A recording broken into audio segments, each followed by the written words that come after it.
Voilà.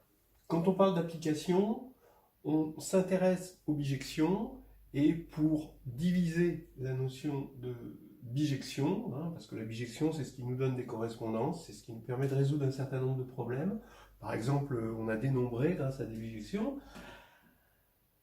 Les bijections, on divise ça en deux problèmes. On sépare, voilà, quoi, on divise pour régner, et la bijection devient injectivité et surjectivité.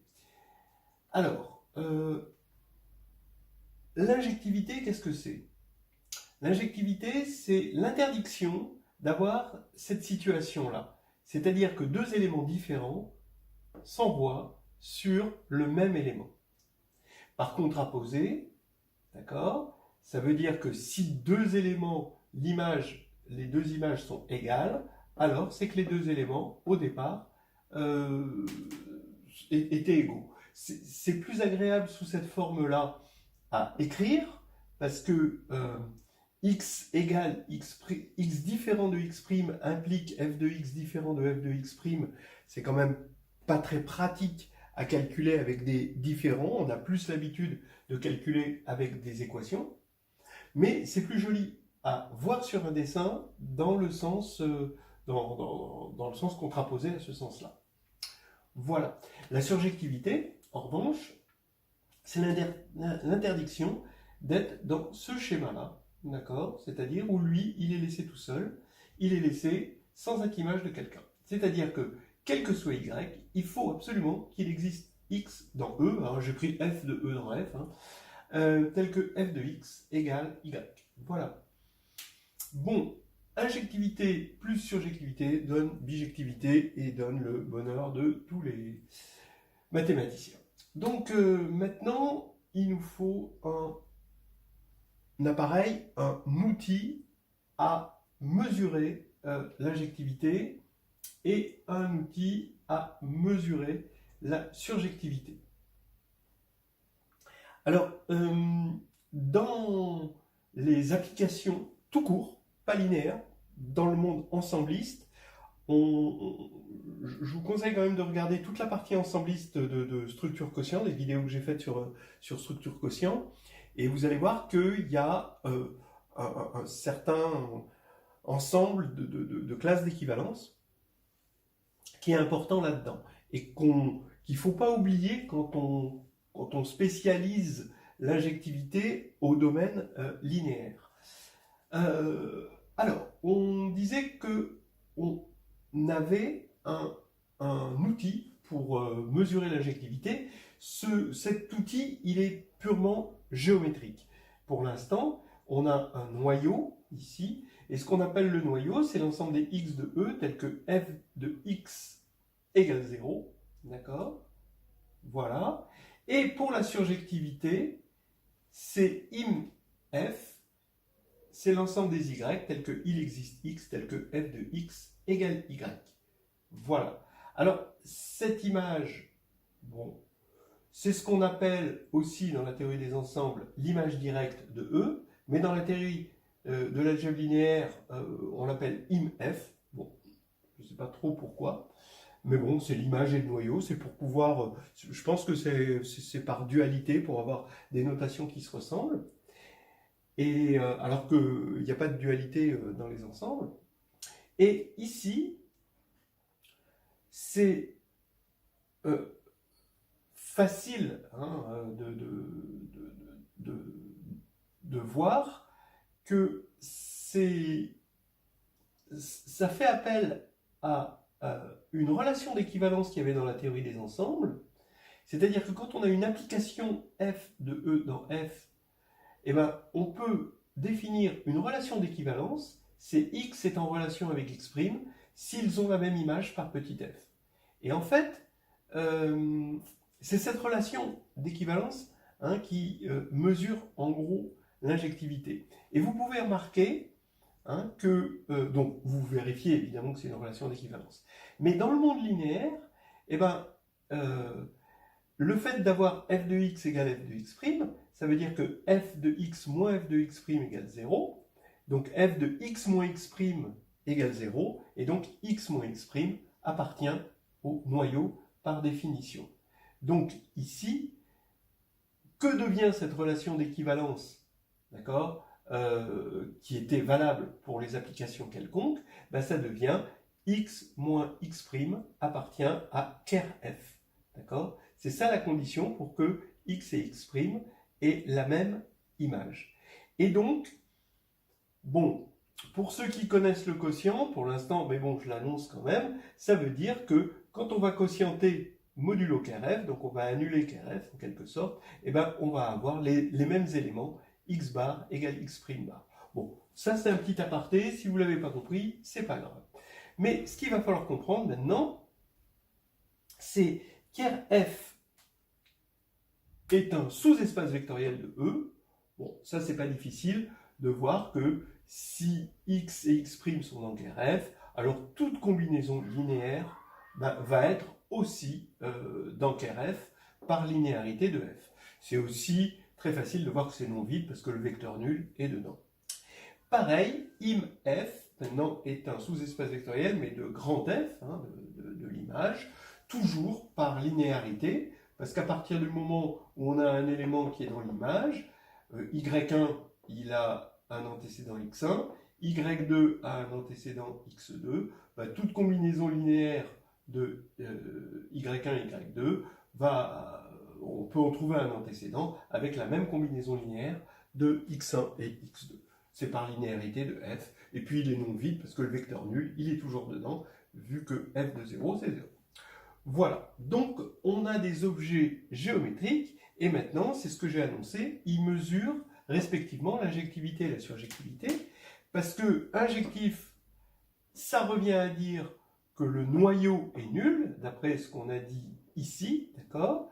Donc deux éléments, d'accord? Si c'est injectif, alors le noyau est nul. Ça c'est facile, parce que f de x égale 0, ça veut dire f de x égale f de 0, donc x égale 0, puisque f est injectif. Et réciproquement, si le noyau est nul, alors f est injectif, parce qu'à partir du moment où on aura f de x égale f de x', alors x moins x' sera égal à 0, puisque le noyau est nul, et donc x sera égal à x', et on aura bien l'injectivité qu'on voulait. Donc voilà, maintenant, ceci c'est évident, IMF va être un instrument de mesure de la surjectivité, ben oui, puisque la définition c'est que petit f est surjectif, si et seulement si IMF est égal à grand F, là il n'y a rien à dire, c'est tautologique. Maintenant, on est content d'avoir des outils comme ça, mais on a un outil encore meilleur, c'est un outil qui est purement dans les nombres et pas un outil géométrique, c'est la dimension ker f. Voilà. Donc f est injectif, si et seulement si le noyau de f égale 0, et si et seulement si, évidemment, la dimension du noyau est nulle. Et f est surjectif, si et seulement si la im petit f égale grand f, et si et seulement si la dimension de im f, c'est égal à petit m, je n'ai pas dit ce que c'était petit m, c'est la dimension de f. Et ça, si vous regardez, ça vient du fait que, à partir du moment où IF est inclus dans grand F, si les dimensions sont égales, alors, hein, pour aller de là vers là, ça c'est évident, mais pour aller de là vers là, ça utilise ceci et cette proposition qu'on a vue que la dimension permettait d'avoir des égalités à partir du moment où on avait une inclusion.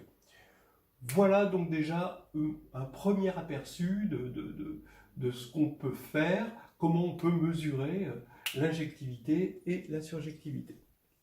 Voilà, alors, quelque chose qui va nous aider à voir les choses de façon un petit peu plus constructive, parce que c'est avec des bases, hein, les bases ça sert à ça. D'abord, donc on va prendre phi, une application linéaire de E dans F, mais on va munir grand E d'une base, on va fixer une base petit e, donc elle est fixée, et bien tout de suite, bon, im de phi, on en a une famille immédiatement génératrice. notez que donc c'est la famille phi de E1, phi de En, hein, engendrée en tout cas. Non, c'est la famille phi de E1, phi de En, pardon, et im de phi, c'est engendré par ça. Voilà, alors notez que ker de phi ne vient pas avec un système générateur aussi simple que ça. Il faudra la dualité pour ça. Là, im de phi, en revanche, arrive avec un système générateur assez simple. Maintenant, phi est surjective si et seulement si l'image de E est génératrice de f. Ben oui, on a dit tout à l'heure, et c'était évident que phi est surjectif si et seulement si im phi est égal à f, donc c'est surjectif ici, ça c'est évident.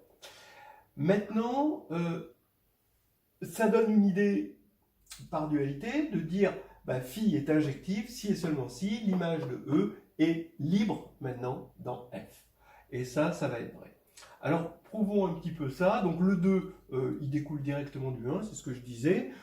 Le 1, bah, im phi, c'est les éléments de la forme phi de x, avec x parcourant E, donc ils s'écrivent dans la base, et donc ils s'écrivent comme ceci, par linéarité. Bon, ben voilà, donc ça veut dire que ce sont des combinaisons linéaires des phi de EI, et inversement, on peut remonter le truc, toute combinaison linéaire de phi de EI peut se mettre sous la forme phi de x, hein, d'accord, voilà. Donc ça, c'est vrai, ça en découle. Phi est injective si et seulement si l'image de E est libre. Ben oui, alors,